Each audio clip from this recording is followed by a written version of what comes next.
Sebastian Vettel's steady improvements after the first race of the season has seen an uptick in form from the German as of late. Frankly, this video could easily have been made after his P5 finish in Monaco, but I'm sure glad that I waited another race to do it. The 2021 Azerbaijan Grand Prix was chaotic, thrilling, and unexpected at every level of the 51-lap race. The World Championship seemed to be blown wide open after Verstappen's heartbreaking DNF, but then who could have seen that mistake from Hamilton coming? Then you had Gasly's last lap heroics to take another podium for AlphaTauri, and the star of Baku himself, Sergio Perez, who took his first win for Red Bull. So many drivers deserve praise after this race, but today we'll focus on Sebastian Vettel's epic drive to finish second for Aston Martin. And although this podium might be a one-off for the team, Vettel's form and momentum might not be, as he seemed to have regained his mojo 6 races into the season.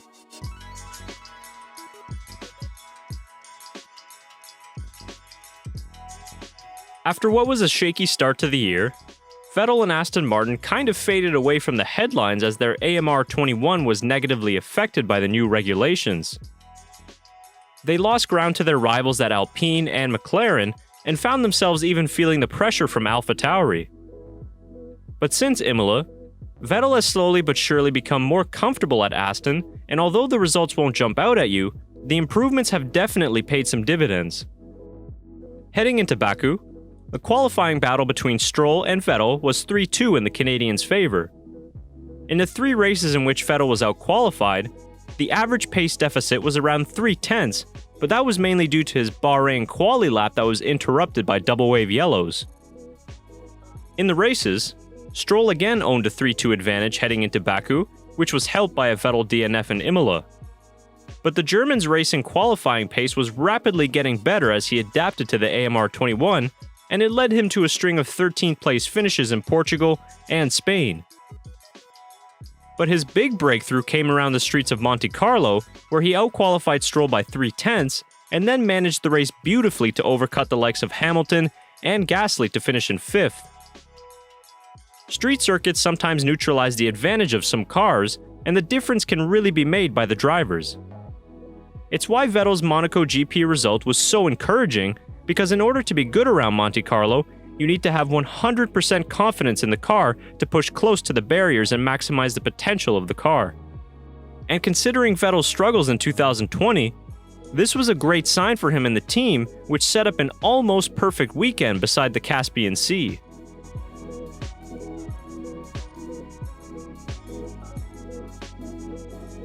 We were all wondering whether Aston Martin could continue their Monaco success at another street circuit in Baku. The track has some similarities to Monaco with the slow-speed corners, but of course the big difference being the massive long straights. Mercedes brought forth a new power unit this weekend, however, so it meant that Aston Martin could utilize some of the extra top-line speed to go with their good handling in the corners. Vettel was very comfortable and calm with the car from the onset of the weekend, but unfortunately some misfortune hampered Vettel's qualifying, which in the end proved to be a blessing in disguise. He had a lockup on his first run in Q2, and then the red flag at the end of the session meant that he missed Q3 by just 3/100ths of a second. He was clearly disappointed over team radio, but it was a positive thing to hear just how passionate Seb was about missing Q3, which indicated there was much more pace in the car. 29 left of session, so that is the end. How much did we miss it by? 300ths. Oh, come on. Oh, you know what? Starting 11th on the grid and on a fresh set of soft tires proved to be the key to Vettel's success in Baku. He managed to stay out much longer than the frontrunners and eventually even take the lead of the race. Even though he hadn't stopped at that point, seeing Vettel leading a Formula 1 race again was a great sight to see. But his pace was actually very strong even on the worn soft tires, and that enabled him to make a stop on lap 18 and then come out ahead of Yuki Tsunoda. This was crucial to his race result, as AlphaTauri was very fast this weekend, and it meant Vettel could start his charge on his former teammate Leclerc and the rest of the field. At that point, Sebastian was on course for a solid top 6 finish, but everything started to go crazy after Lance Stroll had a scary tire failure, which brought out the safety car. On the restart, Vettel showed us some of his World Championship quality as he passed Leclerc into Turn 1 and almost got Gasly into Turn 2. And this race gives us great evidence that Vettel has rediscovered his mojo with his new team. He struggled in wheel-to-wheel combat in the past few years, but at the Azerbaijan Grand Prix, he was absolutely brilliant and put his car in all the right places. His skill and experience shined on the safety car and red flag restarts to bring home Aston Martin's first podium finish. In a wild race in which we even saw the likes of Lewis Hamilton making big mistakes, this Grand Prix was a great example as to why Aston Martin wanted a driver like Sebastian Vettel.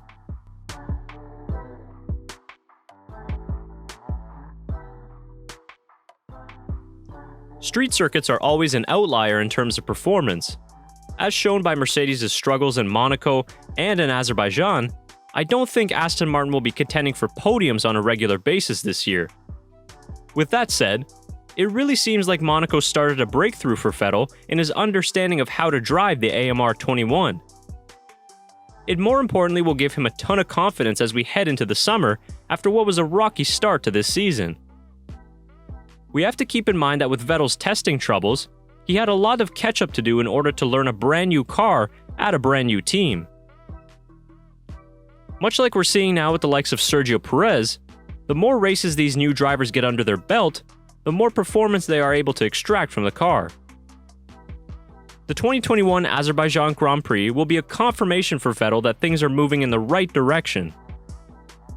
Throughout this season, he's actually been very solid in wheel-to-wheel racing, and you just get the sense that he's got a lot more pep in his step in comparison to the last 2 years. Some of the upcoming tracks might not favor the qualities of the AMR 21, but Vettel's uptick in form is coming at the perfect time.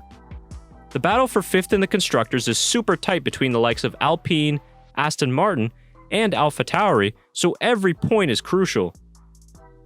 With Vettel being able to push the car to its limits like he did in Baku, that could mean the difference in finishing ahead of their nearest rivals. And with his teammate Lance Stroll having a solid start to 2021 as well, Aston Martin could be in a very good position heading into the business end of the 2021 season. There has been a lot said about Sebastian Vettel in the past couple of years, and there were times in 2020 that we genuinely thought retirement was on the horizon. But here he is now a year later with a new team in tow and a rejuvenated passion for Formula 1. Seeing Vettel back on the podium is good news for everyone, and hopefully it won't be the last time we see it in 2021. So what do you think of Vettel's drive in Azerbaijan, and do you see the last 2 races as being a turning point for Vettel and Aston Martin? Comment your thoughts down below as we'd love to hear from you. If you enjoyed watching today's video, give this video a thumbs up, share it with your friends, and of course subscribe to the channel if you haven't already done so. Thanks for watching, and we hope you can join us for our recap podcast in a couple of days' time. Until then, it's bye for now.